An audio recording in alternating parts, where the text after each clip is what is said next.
Hey y'all, welcome to my channel. Y'all tell me how y'all feel about this. So I was going to rename my channel name Ranting with Brandy. Cause y'all know I'm always in my fucking car ranting, right? That's how it be turning out. Like it'll start off like real calm, and then I be ranting. Like maybe I should just name it Be Ranting. My accent make it rhyme. Like Brady be ranting. But look, so I wanted to tell you about the situation because I said I was going to tell you about it earlier. So this video ain't going to be too long because it ain't last too long because I cut his ass off, right? So wait a minute, let's go. February, March, April, May, June, July, August. 6 months of me not talking to nobody, not dealing with nobody. I'm just doing me, succeeding in the financial realm and in the school realm. I'm just doing me, right? So when I pull up 7-Eleven, I don't even go to 7-Eleven like that, but I pull up and I'm being me because I'm nice Brandy all the fucking time. So somebody was coming behind me. I hold the door for him. I ain't even recognize that it was him. I don't listen. I just held the door, like. So I come back to my car and he comes over to my car and I look up and it's like this light brown man. He was tall, taller than me, and y'all know I'm tall. If you've been watching my channel for a while, I'm tall. I'm like from 5'9", so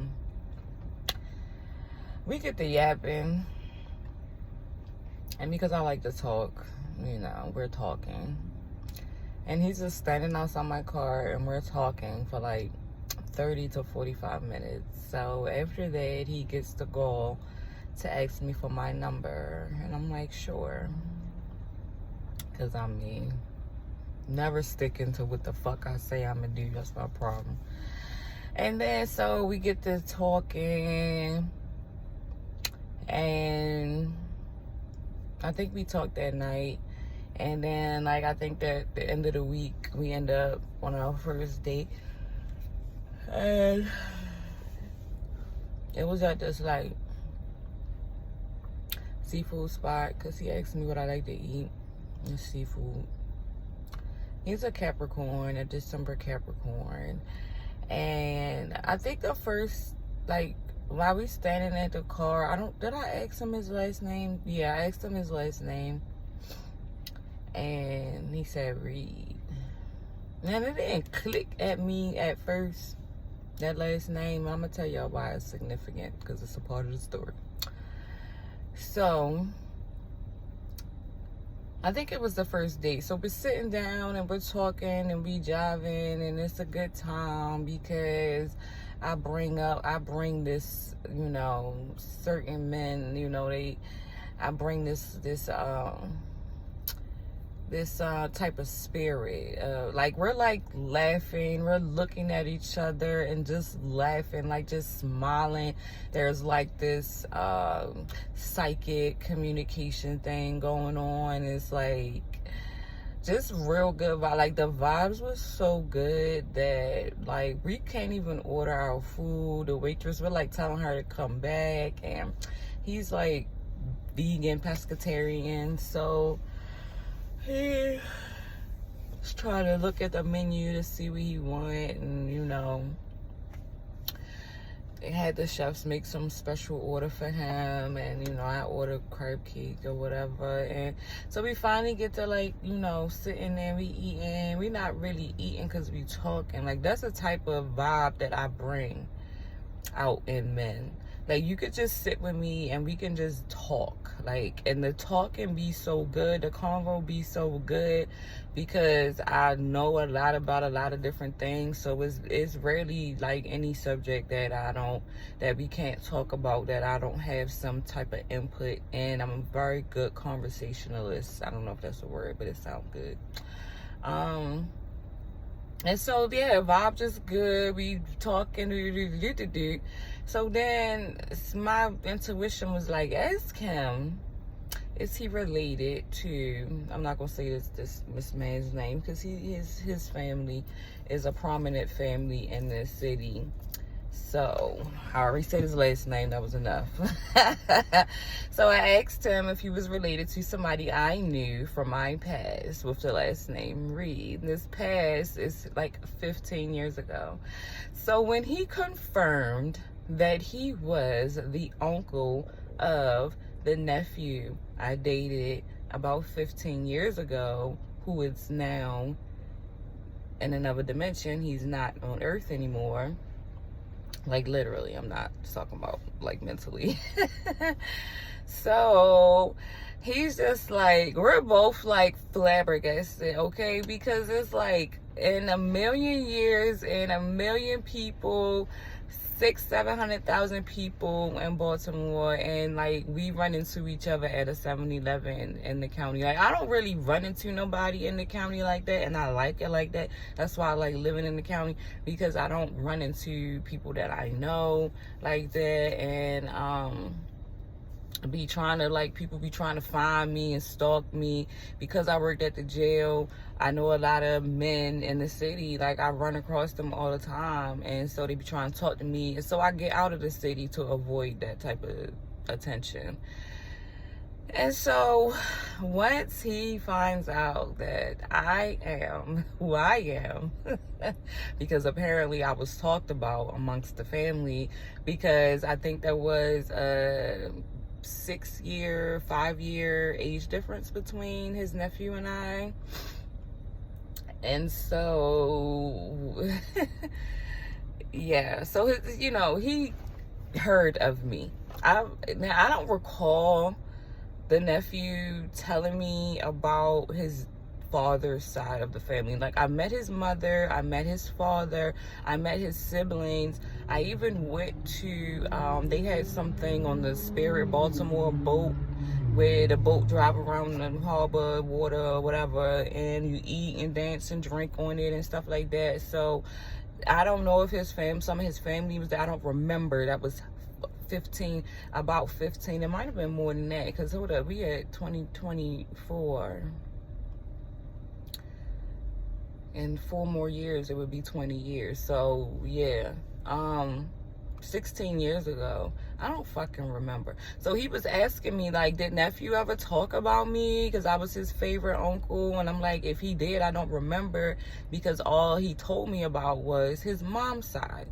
I knew about his mom's mom. I knew about his cousins on his mom's side, where they grew up at in East Baltimore, and things of that nature. Now his dad is no, I'm not gonna say that, because that's gonna be telling too much information. But his dad is semi famous in the city, right? Nephew's dad is and his family is a prominent black family in the city. So when I met nephew was raised with both his parents, of wealth, of status. His mom was a bit stuck up, and she didn't like me from day one. I ain't gonna say she didn't like me from day one. She didn't like me because I went in her refrigerator, and she had a bunch of expired stuff in there, and I was just throwing stuff away one day when she was at work. I didn't know I was violating. I thought I was doing her a favor. And so her son ain't say nothing. He ain't stop me. He ain't say, no, don't do that. My mom gonna be mad or whatever.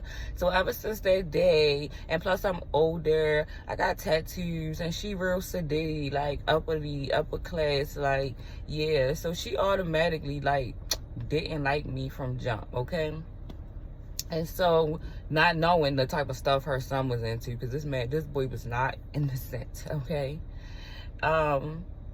And so me and him ended up in Chicago together. So we was basically together for like a year.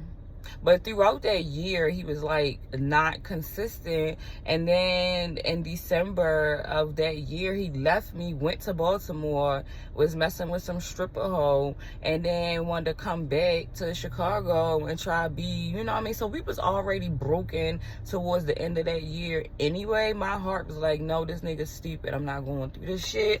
And so something unfortunate happened to me, and we ended up having to leave. I don't know if I told this story before. I might tell it. I don't know. This is not the story for that. So, given the history between nephew and I, uncle was like on the, so this date we still was, you know, kicking it. The date still was going good and everything, even though he knew we was reminiscing about nephew, talking about him, and you know, talking about the family. He showed me pictures to confirm that he was his uncle. I seen younger pictures of nephew, and I'm like, damn, that's fucking crazy. Like, that's wild, right? So, but this man is so fine. Yeah, I'm a sucker. And I was like, the universe, devil, whoever sent this man knew to send this type of man to me, because they know this is the type of man I like. And then he was tall, brown skin. Just, he didn't look his age. He looked like he was definitely 10 or 15 years younger than his age. And so he was just nice eye candy to look at. And, you know, it's just like this connection that we had was super strong from the day one that we met. And like, we sit there and talked. He stood outside my car. I was sitting in my car. I didn't get out of my car. He stood outside my car and we talked for 30 to 45 minutes while he was standing out. He didn't even want to walk away from me. Like, that's how powerful the magnetic powerfulness of my energy is. And I'm aware of that. And I'm aware that it scares men away. And so it seemed like, now given the situation, he was kind of standoffish. Like, oh, his mother is going to be pissed if we end up like, this is conversations like after the first day, you know, we were still talking and we was conversing. Like, we would talk for hours and hours and hours and hours. We was on the phone for hours.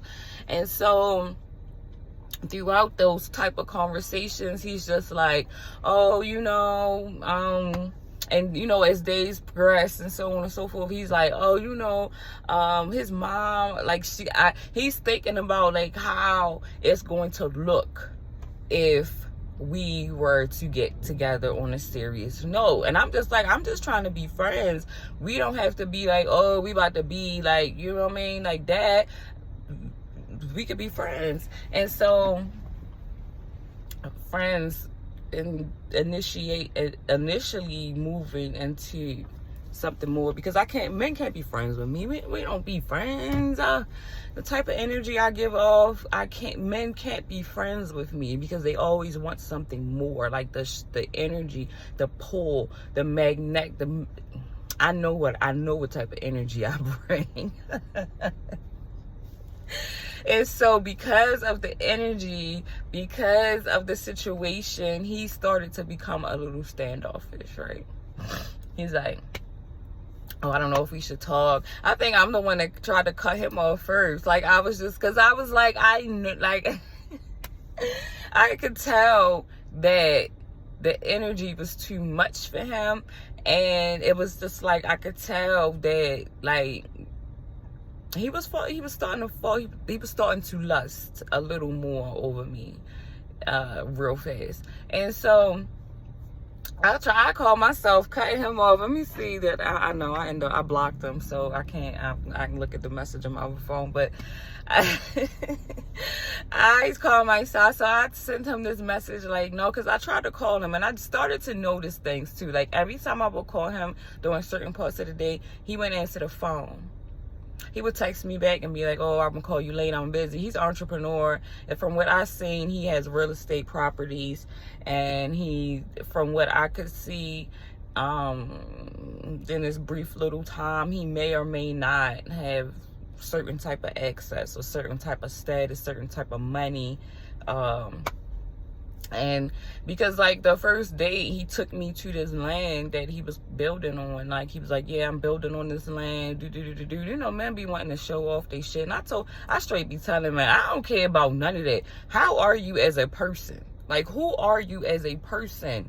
All of your accomplishments and all of your little monies and this and that and that, that's all cool. I'm glad you're able to take care of yourself. But what type of person are you? You know what I'm saying? That's what's important to me. So, you know, I could tell he had some type of wealth, which is whatever. That shit don't impress me.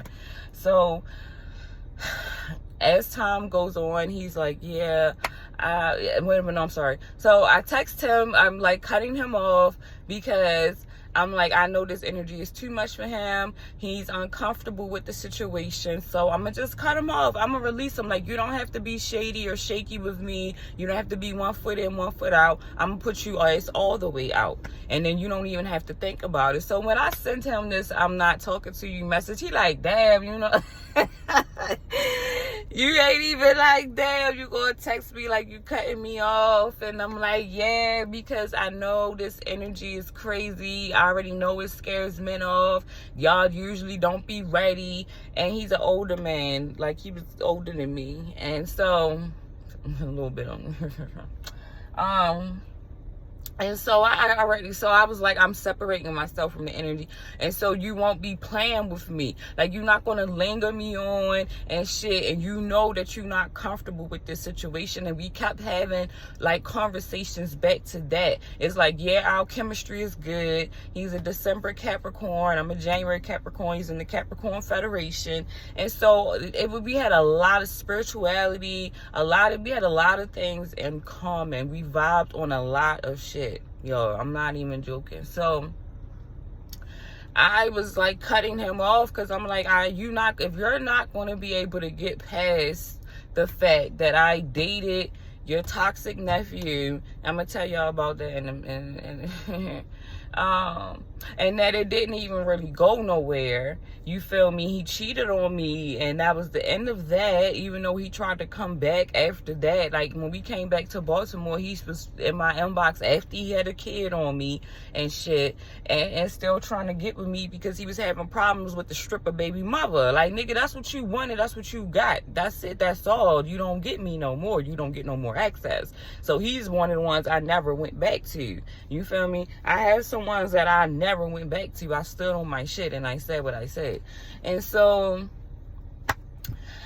he, so he kind of lured me back in with some words like, yeah, you know what, why don't we talk? And I'm on some spiritual shit. Like, what if he brought us together? Like, what if this is all planned out in the universe for us to get together? Like, what if he, you know what I mean? What if this is outside of us and that's why we was brought together? So I was looking at this from a spiritual perspective. He looking at it from a 3D perspective about what everybody's going to say, what they're going to think, how they going to feel. I could give a fuck less.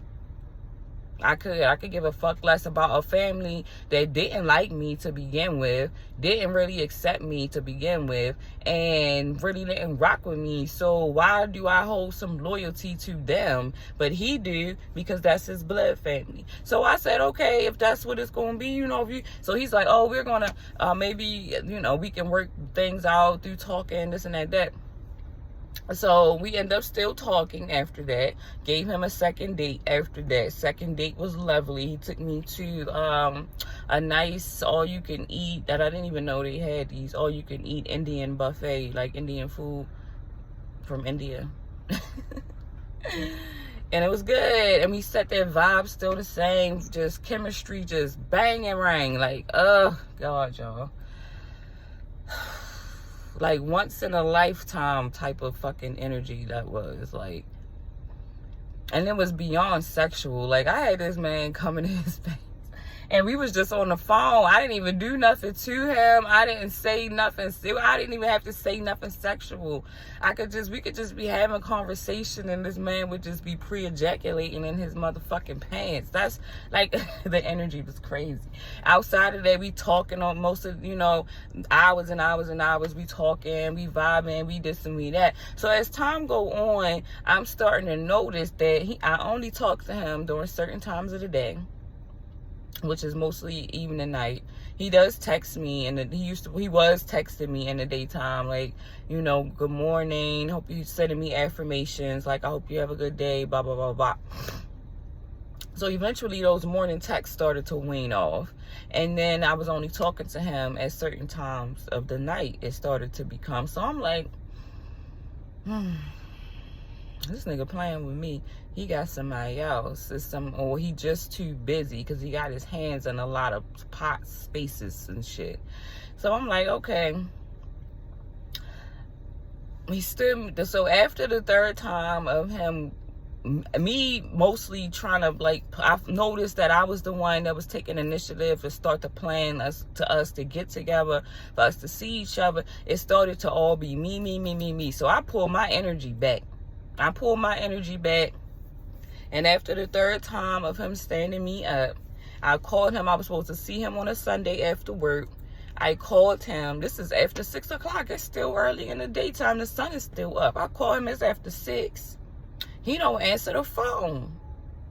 I get home. I get mad. I fucking turns my phone off. And then I get a voice message, because I end up turning the phone back on like an hour or so later. And no, it might have been the next day. Whenever I turned the phone back on, I seen that he left me a voice message like, "Oh, I thought I was gonna see you tonight," and he tried to get me to come out the night or one of the nights prior. Like, I'm not coming to your house at night. I'm not meeting you at a hotel at night. I already know what you want to do. I already know what this is trying. But you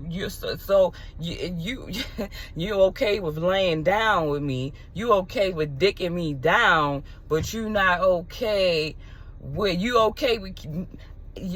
You're my little secret, and that's how we should keep it. That's the song that's coming to my mind, because that's the type of shit he was trying to be on. Like, so one day we had kissed. We was outside his office, and he was like, "Oh, I don't want Muhammad across the street to see me, because he knows you said and third." We like behind the office building and shit. And I'm like, nigga, if you single, why did you give a fuck what Muhammad think? Who the fuck is Muhammad? Like, this nigga cared too much about what fucking people think. And so it's that, or he was cared about what people think because he had somebody else. And that's where I went with it. And so when I felt, and then when one day we was together, his ex-wife texted him, like, because he was married like 20 years or so ago, when they was young, and she like, "Oh, checking on you, are you all right?" And that shit pissed me off, because nigga, your child is grown. Like, this man is up in age. This is your child, grown. There is no reason why you should be having conversations with your ex-wife. Why is she checking on you? This nigga going to some whole spiel about, "Oh, I feel sorry for her because she can't move on." Nigga, it's 20 years, 30 years, whatever, fuck later. Fuck is you talking about? Yo, that shit pissed me all the way off, because I'm like, nah. And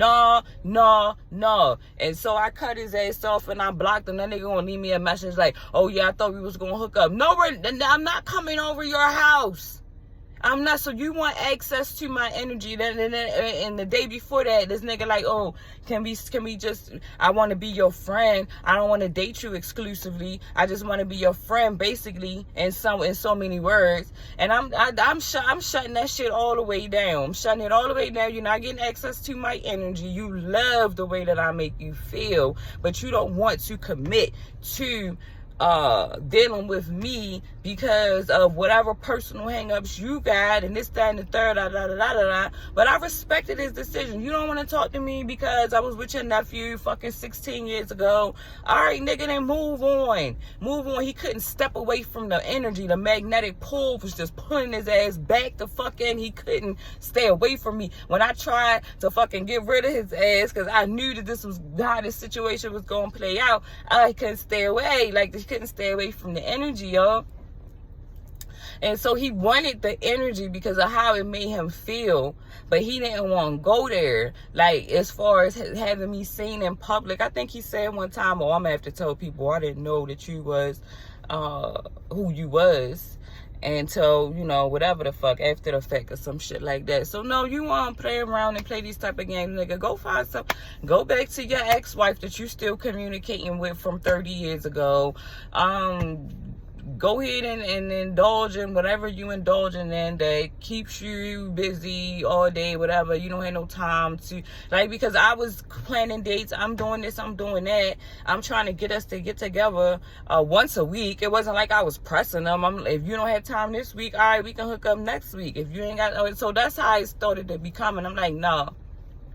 I'm pulling my energy back, because I wasn't even supposed to be talking to no niggas anyway. So this is what this is a lesson for me. And I said that the first date of myself, I'm like, the universe tested me. The universe is testing me and gonna send me this fine ass man.